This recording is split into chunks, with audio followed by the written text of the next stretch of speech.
Bismillahirrahmanirrahim. Assalamualaikum warahmatullahi wabarakatuh. Selamat pagi anak-anak. Bagaimana kabar hari ini? Semoga kalian sehat semua. Hari ini kita belajar pendidikan agama Islam dan budi pekerti kelas 5 dengan saya Bu Sri Budi Rokibah dari SD 2 Negeri Sugian. Sebelum pelajaran kita mulai, marilah kita membaca doa mau belajar. Berdoa mulai. Bismillahirrahmanirrahim. Rabbi zidni ilma warzuqni fahma. Amin. Pada pagi hari ini kita akan mempelajari pada bab 7 dengan materi mari mengenal Rasul-Rasul Allah. Tujuan pembelajaran yang pertama, meyakini keberadaan Rasul Allah dan Rasul Ulul Azmi. Kedua, menunjukkan sikap sabar dan jujur sebagai implementasi dari pemahaman mengenai nama-nama Rasul Allah dan Rasul Ulul Azmi. Ketiga, memahami nama-nama Rasul Ulul Azmi. Dan yang keempat, menghafal nama-nama Rasul Allah dan Rasul Ulul Azmi. Yang pertama, apa makna Rasul Allah? Rasul artinya utusan. Sedangkan Rasulullah artinya utusan Allah Subhanahu wa taala, yaitu orang yang menerima wahyu dan berkewajiban menyampaikannya kepada orang lain atau umat manusia. Untuk apa Allah mengutus seorang rasul? Yaitu untuk memberi kabar gembira dan memberikan peringatan. Kabar gembira maksudnya menyampaikan janji Allah bagi orang yang menaati perintahnya, dan bagi mereka diberikan kenikmatan dan kesenangan di dunia maupun di akhirat kelak. Rasul memberi peringatan yaitu bagi mereka yang ingkar kepada Allah dan Rasulnya akan mendapatkan balasan buruk yaitu neraka jahanam. Kemudian tugas dan sifat Rasul Allah. Apa saja? Para Rasul Allah mempunyai tugas yang sangat berat, yaitu memimpin manusia agar hidup sejahtera dan bahagia di dunia dan di akhirat. Agar tugas itu sukses dan berhasil, mereka diberi sifat-sifat yang istimewa oleh Allah Subhanahu wa taala.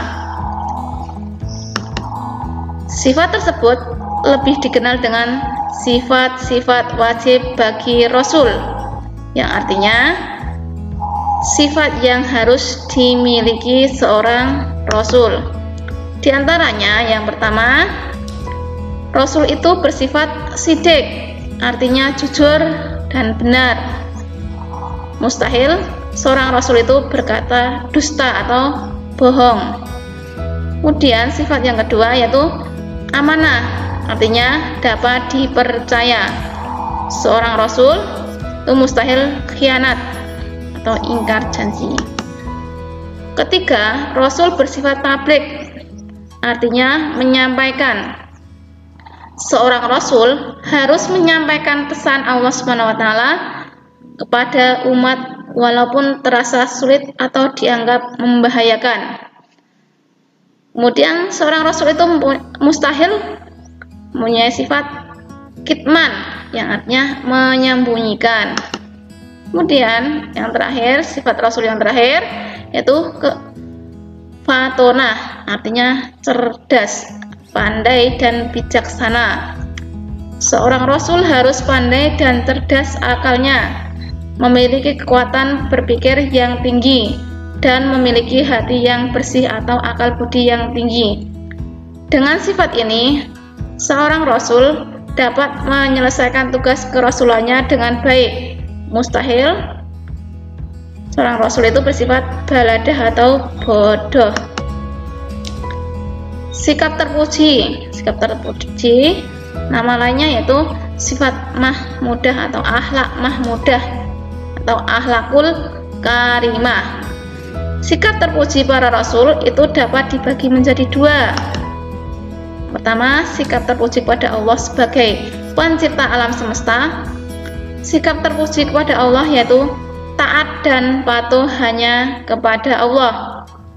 Yang kedua, sikap terpuji kepada sesama manusia dan alam sekitar.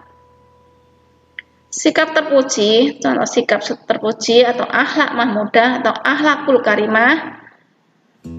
Misalnya, jujur itu berkata apa adanya atau sesuai dengan kenyataan, walaupun kenyataannya itu pahit. Kemudian, malu kalau dirinya perbuatan tercela, contohnya mencuri, berkata bohong. Nah, perbuatan itu kalau kita memilikinya, kita harus merasa malu. Maka jangan sampai kita melakukan perbuatan tercela tersebut. Kemudian tekun belajar, bekerja, dan yang lainnya.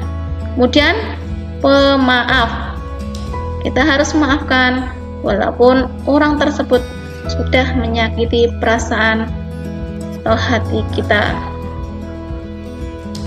Kemudian contohnya yang lain yaitu sabar. Dalam keadaan apapun kita harus sabar, walaupun kita mendapatkan tugas atau PR dari Bapak Ibu guru, walaupun banyak, kita harus sabar, harus mengerjakannya. Kemudian pemurah, meneladani sikap Rasul Allah, meneladani atau namanya mencontoh sikapnya seorang Rasul. Yang pertama, berbuat yang benar, artinya perbuatan yang sesuai dengan perintah agama. Perbuatan itu sesuai dengan perintah agama Islam. Ucapan dan tutur kata harus baik dan benar. Perilaku harus baik dan santun. Hindari berbuat buruk yang tidak disenangi Allah Subhanahu wa taala dan manusia. Nah, kalau kita tidak bisa berkata baik, itu lebih baik diam. Yang kedua, kalau kita dipercaya atau dititipi seorang, kerjakanlah dengan jujur dan ikhlas. Ada pepatah lama mengatakan, sekali saja kita berbuat salah, selamanya orang tidak percaya. Sekali kita berbohong, nah orang lain tidak akan mempercayai kita. Maka kita harus berusaha berbuat jujur, walaupun kejujuran itu pahit.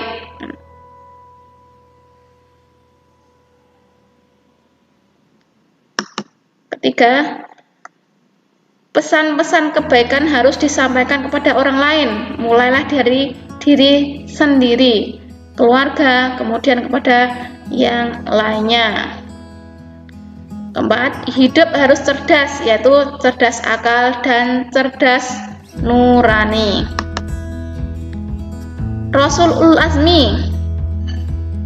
Rasulul Azmi artinya Rasul yang memiliki keteguhan tekad, ketabahan dan kesabaran yang sangat kuat, serta teguh dalam menjalankan tugasnya, yaitu menyampaikan ajaran-ajaran Allah Subhanahu wa taala.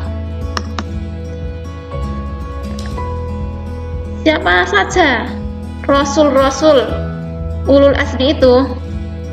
Itu diantaranya 1. Nabi Nuh, Nabi Ibrahim, Nabi Musa, Nabi Isa, Nabi Muhammad. Itu ada 5, disingkat dengan NIMIM.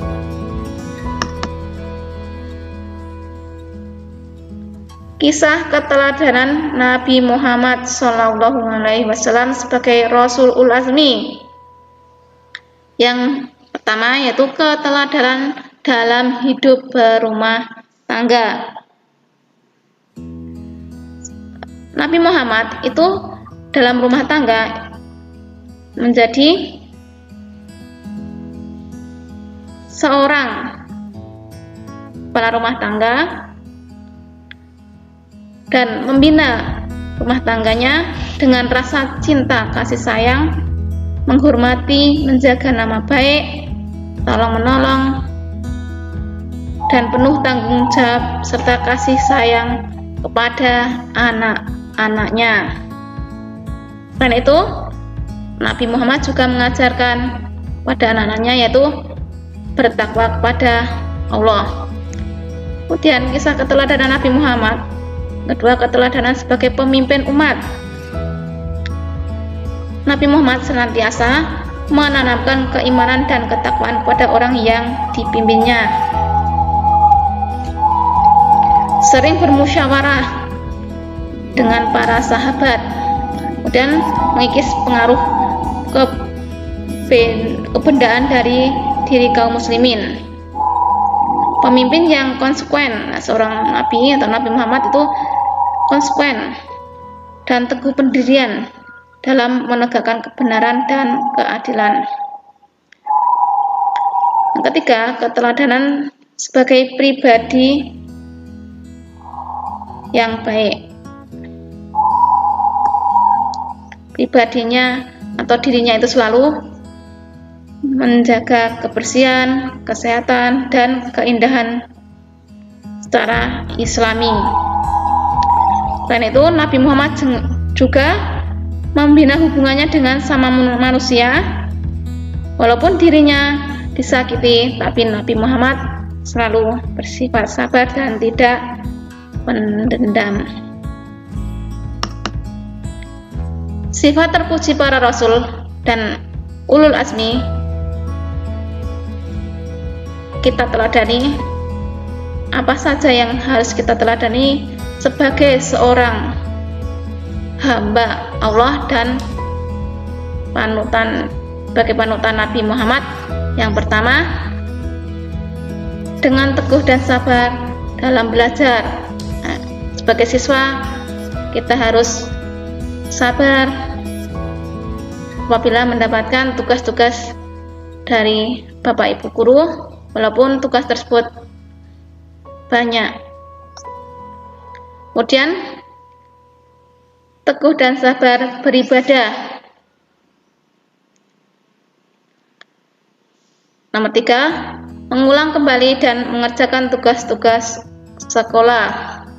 Sampai pulang dari rumah, kita harus mengulas kembali, mempelajari kembali pelajaran-pelajaran di sekolah tadi.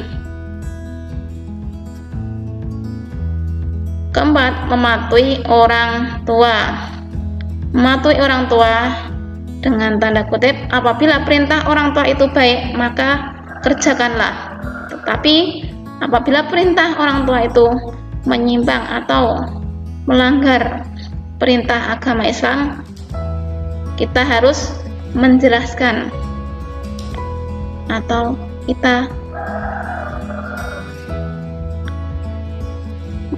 memahami kepada kedua orang tua bagaimana, oh ini tidak boleh untuk agama. Kita harus menjelaskan atau memberi pengetahuan kepada orang tua kita kalau perbuatan tersebut menyimpang pada ajaran agama Islam.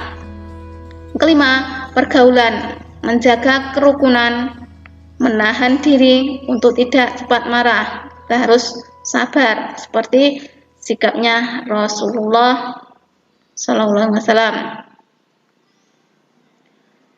Yang terakhir, mematuhi peraturan, baik itu peraturan di rumah, peraturan di masyarakat, atau peraturan di sekolah, kita harus patuh. Sekian dari saya, kurang lebihnya minta maaf. Wassalamualaikum warahmatullahi wabarakatuh.